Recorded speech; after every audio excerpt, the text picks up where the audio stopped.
নমস্কাৰ, আশা কৰোঁ আপোনালোক সকলো ভালে আছে। অসমৰ এবিধ জনপ্ৰিয় থলুৱা বনশাক হৈছে কচু শাক।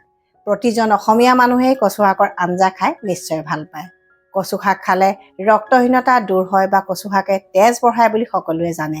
কিন্তু কচু শাকৰ আৰু যে 4টা ডাঙৰ উপকাৰিতা আছে, সেই কথাটো হয়তো সকলোৱে নাজানিব পাৰে, যিবোৰ আজিৰ ভিডিঅ'টোত আলোচনা কৰিম। আৰু কচু শাক ভাল বুলি যদি আপুনি বেছিকৈ খায়, তেতিয়া কিছুমান অপকাৰিতাও আপোনালোকে পাব পাৰে। আৰু 5টা বেমাৰত কচু শাক কেতিয়াও নাখাব, কাৰণ কচু শাক খালে এই বেমাৰকেইটা বঢ়াৰ সম্ভাৱনা থাকে। তেনেহ'লে জানো আহক কচু শাকৰ 5টা স্বাস্থ্য উপকাৰিতা কি কি আৰু 5টা বিশেষ অপকাৰিতা কি কি। কচু শাকৰ প্ৰথম ডাঙৰ উপকাৰিতাটো আমি চকুৰ ক্ষেত্ৰত লাভ কৰোঁ। কচু শাক আমাৰ চকুৰ কাৰণে ভাল, কিন্তু কিয়? কচু শাকত আছে প্ৰচুৰ পৰিমাণে ভিটামিন এ বা বিটা কেৰটিন, আৰু এই ভিটামিন এ বা বিটা কেৰটিন আমাৰ চকুৰ দৃষ্টিশক্তিৰ কাৰণে খুব ভাল। বিশেষকৈ চকু কেটৰেক্ট, মেকুলাৰ ডিজেনেৰেশ্যন আদি বেমাৰৰ পৰা বচাই ৰখাত কচুৱে আমাক সহায় কৰে। গতিকে কচু শাক খাওক আৰু চকু জুৰি ভালে ৰাখক। কচু শাকৰ 2 নম্বৰ উপকাৰিতাটো আমি হাৰ্টৰ ক্ষেত্ৰত লাভ কৰোঁ, কিন্তু কেনেকৈ লাভ কৰোঁ? কচু শাকত আছে মিথিয়নিন নামৰ এবিধ যৌগ আৰু ডায়েটাৰী ফাইবাৰ বা আঁহ, যিয়ে আমাৰ দেহৰ কাৰণে অপকাৰী LDL নামৰ কলেষ্ট্ৰলটো নিয়ন্ত্ৰণ কৰি ৰখাত সহায় কৰে। আৰু ইয়াত থকা ভিটামিন B6এ হোম'চিষ্টিন নামৰ যৌগটো নিয়ন্ত্ৰণ কৰি ৰাখে, আৰু এই হোম'চিষ্টিন যদি বাঢ়ি যায়, তেতিয়া হাৰ্ট এটেক, ষ্ট্ৰোক আদি হোৱাৰ সম্ভাৱনা থাকে, অৰ্থাৎ হাৰ্ট ডিজিজ হোৱাৰ সম্ভাৱনা থাকে। গতিকে এইটো কণ্ট্ৰল কৰি ৰখাৰ কাৰণে আমাৰ হাৰ্ট হেল্থ হৈ থাকে। আৰু ইয়াত পটাছিয়াম থকাৰ কাৰণে ৰক্তচাপ বা ব্লাড প্ৰেছাৰটো নিয়ন্ত্ৰণ হৈ থাকে বা কণ্ট্ৰল হৈ থাকে। গতিকে হাৰ্টৰ কাৰণে কচু শাক খুব ভাল। আপোনালোকে আগতে এই কথাটো জানিছিলে নে নাজানিছিলে, প্লিজ কমেণ্ট কৰি জনাব। ভিটামিন ডেফিচিয়েঞ্চি বা অন্য কিবা কাৰণত আপোনাৰ মুখত যদি খুব সঘনাই ঘাঁ ওলাই থাকে, তেনে ক্ষেত্ৰত কচু শাক এটা বিশেষ নিয়মত খাওক, নিশ্চয় সুফল পাব। কাৰণ কচু শাকৰ 3 নম্বৰ উপকাৰিতাটো মাউথ আলচাৰ বা মুখৰ ভিতৰত হোৱা ঘাঁৰ ক্ষেত্ৰত দেখা পোৱা যায়। ইয়াৰ এটা হিলিং পাৱাৰ থাকে বা হিলিং কোৱালিটি থাকে, যাৰ কাৰণে মুখৰ ভিতৰত হোৱা ঘাঁ সোনকালে শুকুৱাত সহায় কৰে। তাৰ কাৰণে হালধি পাতত কচু শাকৰ ঠুৰি কেইটামান লওক, ক'লা কচুৰ ঠুৰি হ'লে ভাল হয়। তাতে কেইফুটামান নহৰু, কেইটামান জালুক, কেইটামান নেমুৰ আগ, কেইটামান দোৰোণ শাকৰ আগ, পচতীয়া পাতৰ আগ এনেকৈ দি ল'ব পাৰে। আৰু জুই সেকি বা টাৱাত সেকি কেইদিনমান একেৰাহে লাঞ্চ টাইমত খাই দিয়কচোন। আপোনালোকৰ মুখৰ ভিতৰত হোৱা ঘাঁ যথেষ্ট উপশম হ'ব। আৰু এই বনৌষধিখিনি খাই থকা অৱস্থাত আপোনালোকে মুখত বিশেষকৈ স্পাইচি বস্তু যেনে জ্বলা, টেঙা এনেকুৱা বস্তুবিলাক নলগাব। অলপমান কিছুমান নীতি নিয়ম মানি চলিলে আপোনালোকে বেছি সুফল পাব। আৰু লিভাৰ প্ৰব্লেম আছে যদি, কনষ্টিপেশ্যন প্ৰব্লেম আছে যদি, বা ভিটামিন ডেফিচিয়েঞ্চি হৈছে, তাৰো চিকিৎসা কৰি থাকিব। তেতিয়া আপোনালোকে অতি সোনকালে ৰিজাল্ট পাব আৰু এই ঘাঁবিলাক সোনকালে শুকাই যাব। কচু শাকৰ 4 নম্বৰ ডাঙৰ উপকাৰিতাটোৰ কথা আপোনালোকে সকলোৱে জানে, সেইটো হৈছে ৰক্তহীনতা বা এনিমিয়া।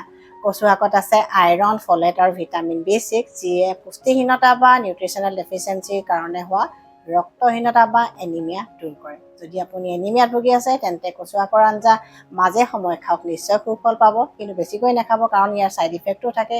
সেইকাৰণে খাদ্য তালিকাত ডালিম, মধুৰি, বিট এনেকুৱা কিছুমান আইৰণযুক্ত খাদ্য অন্তৰ্ভুক্ত কৰক, আৰু লগতে ভিটামিন C যুক্ত খাদ্য অন্তৰ্ভুক্ত কৰক। কাৰণ প্লাম যিবিলাক আইৰণ চ'ৰ্চ থাকে, সেইবিলাক আইৰণ চ'ৰ্চ আচলতে ভিটামিন C যুক্ত খাদ্যৰ লগত খালেহে দেহে শোষণ কৰিব পাৰে। গতিকে ভিটামিন C খোৱাটো মাষ্ট বা জৰুৰী।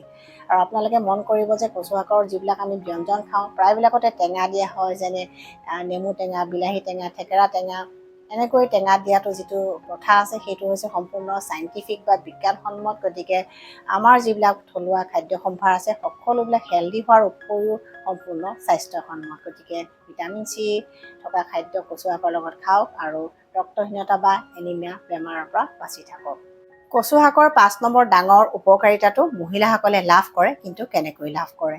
জীৱনৰ বিভিন্ন স্তৰত কচু শাকে বিভিন্ন উপায়েৰে মহিলাসকলক সহায় কৰে। ৰক্তহীনতা বা এনিমিয়াত প্ৰায়বিলাক মহিলাই ভুগি থাকে। গতিকে কচু শাক খালে মহিলাসকলৰ ৰক্তহীনতা দূৰ হয়। তাৰ উপৰিও গৰ্ভৱতী মহিলাসকলে যদি গৰ্ভাৱস্থাত কচু শাক খায়, তেতিয়া গৰ্ভস্থ শিশুৰ বিকাশত যথেষ্ট সহায় হয়, আৰু স্নায়ুতন্ত্ৰৰ বিকাশতো সহায় হয়। আৰু ৰক্তহীনতা বা এনিমিয়াত ভোগাৰ পৰাও গৰ্ভৱতী মহিলাসকল বাচি থাকে। আৰু প্ৰসূতিসকলৰ কাৰণে কচু শাক হৈছে ডাঙৰ বৰদান স্বৰূপ বা মহৌষধ, কাৰণ কচু শাকে প্ৰসূতিসকলক বিভিন্ন উপায়েৰে সহায় কৰে। প্ৰসূতিসকলৰ ক্ষেত্ৰত কচু শাকে ইউটেৰাছ বা গৰ্ভাশয় স্বাভাৱিক অৱস্থালৈ ঘূৰি অহাত সহায় কৰে, লেক্টেশ্যন বঢ়ায়, অৰ্থাৎ ব্ৰেষ্ট ফিডিং কৰাবলৈ কিছুমান মহিলাৰ দুগ্ধ উৎপাদন কম হয়, তেওঁলোকৰ ক্ষেত্ৰত কচু শাকৰ জালুকীয়া আঞ্জাখনে যথেষ্ট সহায় কৰে। আৰু কচু শাকৰ আঞ্জাখনে ৰক্তহীনতা বা এনিমিয়া দূৰ কৰাতো সহায় কৰে। গতিকে প্ৰসূতিসকলৰ কাৰণেও কচু শাক খুব উপকাৰী। আৰু মেন'পজৰ সময়তো বহুতৰে ডেফিচিয়েঞ্চি হয়, আৰু সেই ডেফিচিয়েঞ্চিবিলাক দূৰ কৰাত কচু শাকে সহায় কৰে। গতিকে কচু শাক মহিলাসকলৰ কাৰণে ডাঙৰ বৰদানস্বৰূপ।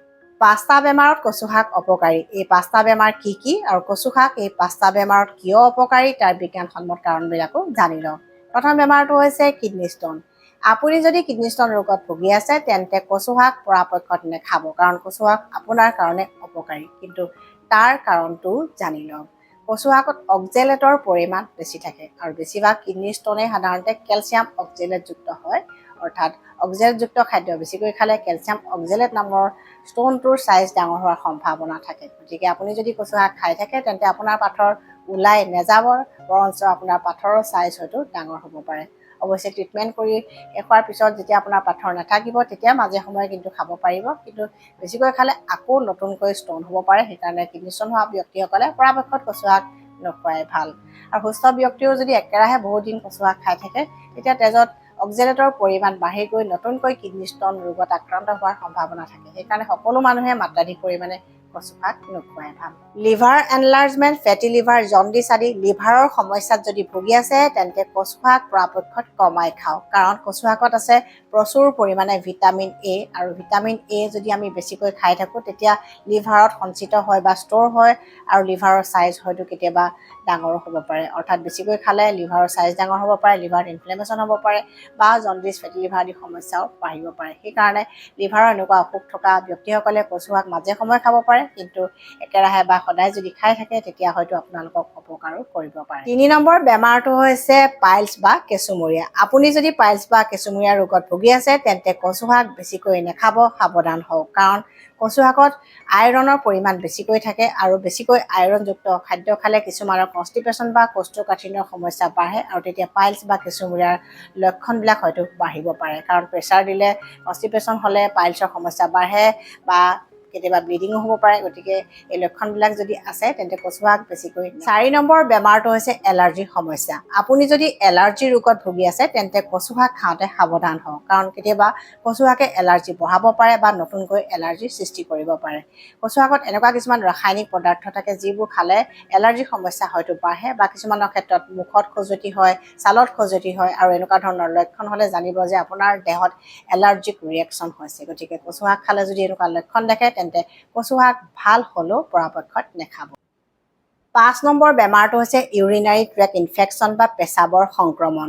অৰ্থাৎ যিসকলৰ পেচাবৰ ইনফেকশ্যন থাকে তেওঁলোকে কচু শাক খালে তেওঁলোকৰ লক্ষণ বঢ়াৰ সম্ভাৱনা থাকে, কাৰণ কচু শাকত অক্সেলেট বেছি থাকে, আৰু কেতিয়াবা কেলছিয়াম অক্সেলেট ক্ৰিষ্টেলবিলাকে পেচাবৰ দুৱাৰখনত অলপমান জ্বলন, পোৰণ বা বাৰ্ণিং চেনচেশ্যন কৰে, বা পেচাব সঘনাই হোৱা, জ্বলা পোৰা কৰা এনেকুৱা লক্ষণবিলাক বঢ়াব পাৰে। গতিকে ইউৰিনাৰী ট্ৰেক্ট ইনফেকশ্যন থকা ব্যক্তিসকলে কচু শাক নাখাব। বিশেষকৈ জালুক দি খালেতো আপোনালোকক অপকাৰ কৰিবই।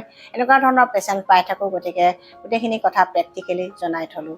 উপকাৰিতা জনাৰ লগতে আমি অপকাৰিতাও জানিব লাগে, তেতিয়া কোনটো বেমাৰত কি খাদ্য ভাল, কোনটো বেমাৰত কি খাদ্য বেয়া, সকলোবিলাক আমি জানিব পাৰোঁ, আৰু বহুত বেমাৰৰ পৰা তেতিয়া বাচি থাকিব পাৰোঁ। গোটেইখিনি কথা শ্বেয়াৰ কৰিলোঁ। যদি ভাল পাইছে শ্বেয়াৰ কৰি দিব, অসমৰ ৰাইজ যাতে উপকৃত হয়। নতুন ভিউৱাৰ্ছসকলে চেনেলটোক ছাবস্ক্ৰাইব নকৰাকৈ নাযাব। Stay healthy, stay happy.